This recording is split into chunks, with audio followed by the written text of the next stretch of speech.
pleasure to introduce the valedictorian of the class of 2026, the student who has earned the highest academic distinction amongst his peers, Eli Grant. Yeah, baby!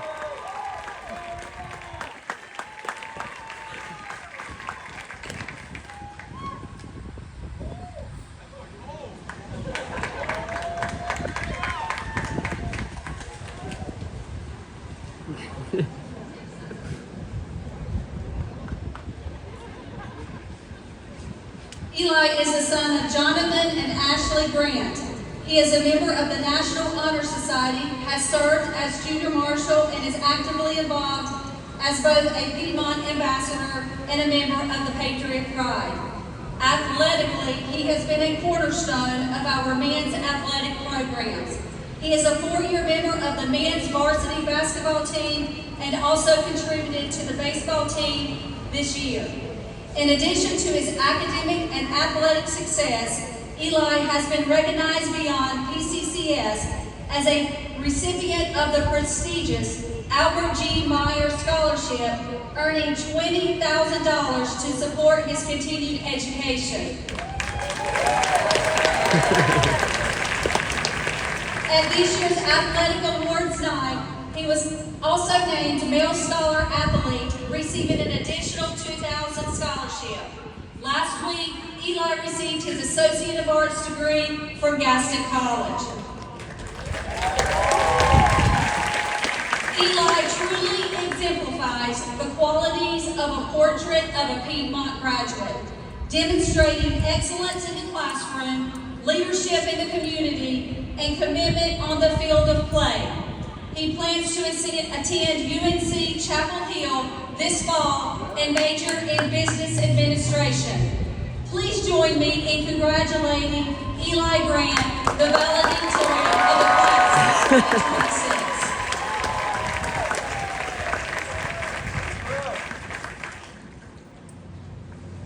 What a day. Not quite like I expected it, but it is a good morning. Thank you all for being here today.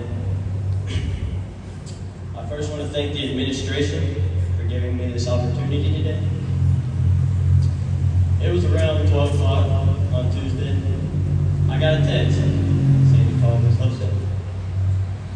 So I gave her a call, and the first thing she said was, "Where is your computer?" I told her I turned it in that morning, and then she said, "You're the valedictorian." She asked for my speech. You want to talk about the past or the future? So I asked her, what does it mean to talk about the future? She said, give some advice and wisdom to the class to take with them into their next chapter of life. So I said, that's what I'll do. So I went, told my parents I had to give a speech in front of 1,500 people with less than 3 days to prepare. Up to this point, the biggest speech I've ever given was saying the prayer at family dinner. But here I am today, speaking to 139 people, minus the 2 that didn't come to mandatory practice. Now, all consider today their big day. The first thing that I want to say to all of y'all is thank the people behind you. Every person who walks across this stage today has a story. A story full of trials, challenges, and moments that they can only overcome because of the people supporting them. We got here because somebody prayed for us. Somebody loved us. Behind every diploma is a story of sacrifices. Parents who give us their all, including listening to the same speech over and over until midnight last night. Grandparents who became our biggest fans. Teachers who taught us even when they didn't feel like it. Administrators who led us well. And coaches who pushed us and demanded more from us each day. So on behalf of the class of 2026, thank you all. Yeah.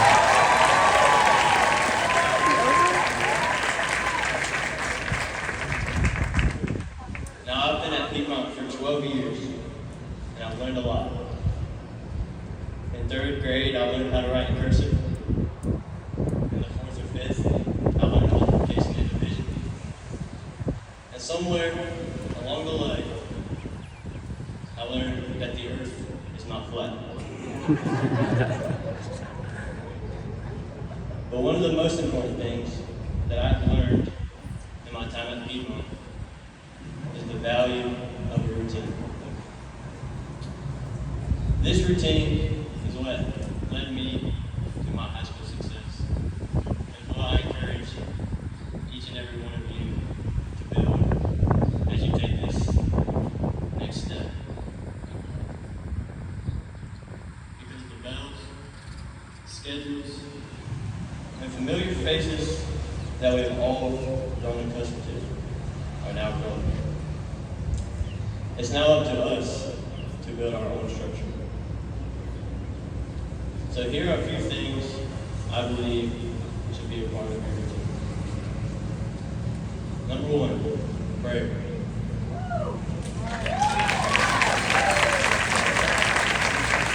Prayer. Talk with Christ continuously. He is Lord. He is Father. He is sovereign. He is all-knowing and all-powerful. Yeah, baby. Secondly, serve others. Serve your future boss, your future spouse, your future kids, your friends, and your community. Because that is how you're going to make an impact. Lastly, bring energy and passion to whatever you do in life. When life demands something difficult from you, respond with heart and a good attitude. Because that is truly all we can control. Now I do want to give a big thank you. I want to thank all my teachers. Because you have impacted my life and my classmates' lives more than most people will realize. And I do want to give a special shout out to my kindergarten teacher, Mrs. Ashley Grant. Mom, you taught me how to read. We have done so much more than that. I couldn't even begin to try this stuff, but thank you.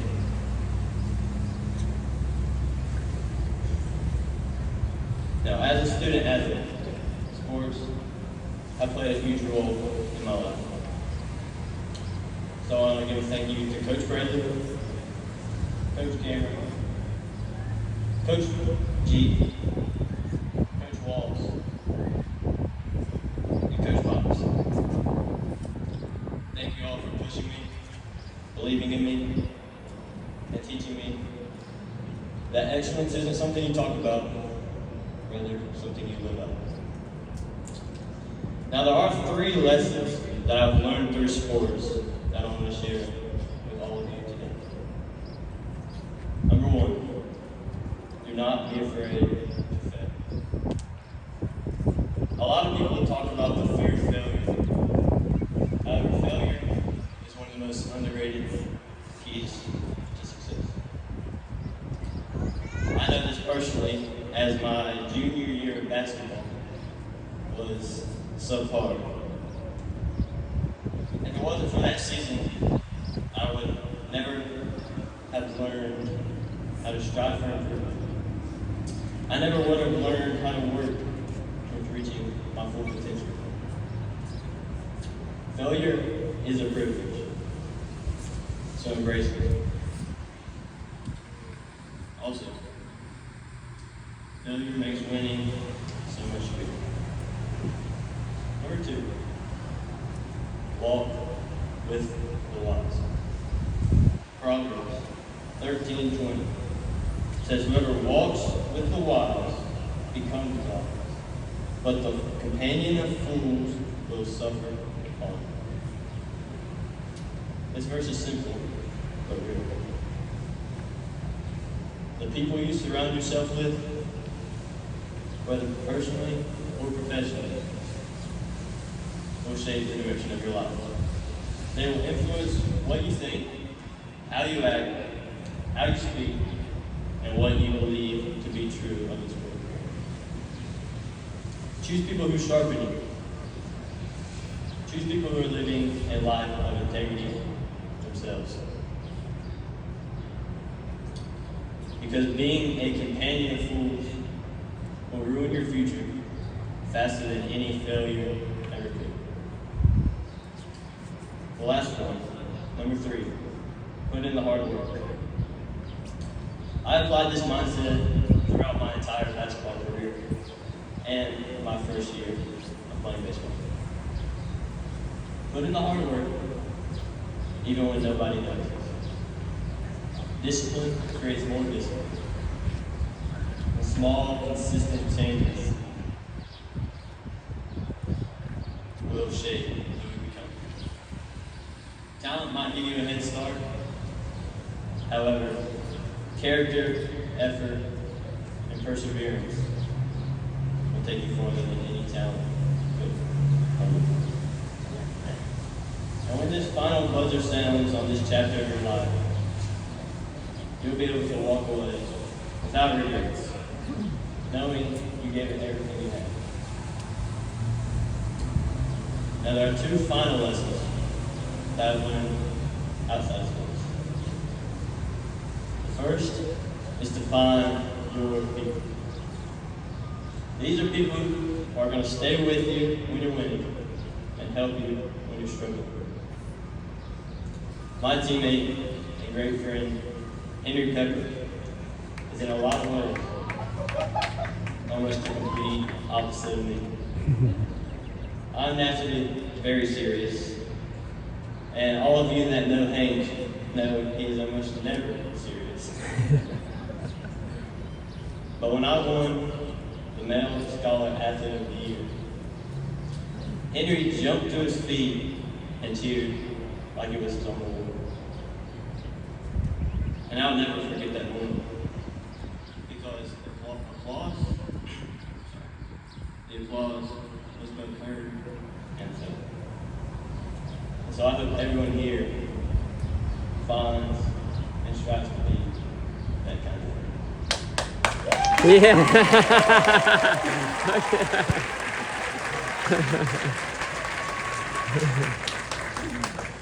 Lastly, live in the present.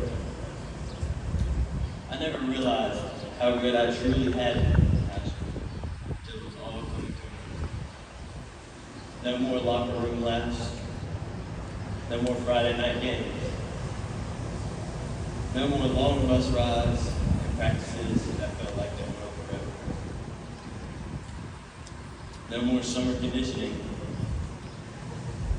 No more mornings where I would complain about waking up early and then miss it as soon as it's done. So as you move into this next chapter of your life, don't rush it. Be present. Appreciate the people around you and the moments that you're living. I want to close by thanking Mitch Aker, Debbie Aker, and Sandy Grant, or as I call them, Papa, Mimi, and Mimi. Thank you for always being there, for cheering me on, and for loving me, even when I didn't hurt. Thank you to my sisters, Annabelle, Caroline, Sarah Jane. And thank you to my brother, Big Eddie James. Thank you for being my people. Thank you for the laughs, the arguments, the memories, and the love that will never go away. Thank you to my dad. He's always been my big supporter, my most helpful critic, and the best father I could ever ask for. Thank you to my classmates, my friends, my teammates, and the churches. But most of all, thank you to the Lord. For all my blessings are not of my own doing, but are the gift of God. Not a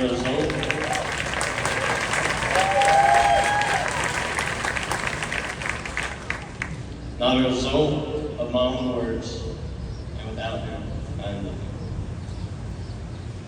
Finally, I would like to leave you with these words from Winston Churchill. Success is not final. Failure is not fatal. But it is the courage to continue that counts. Thank you. I love y'all. Thank you so much. And congratulations to the class of 2026.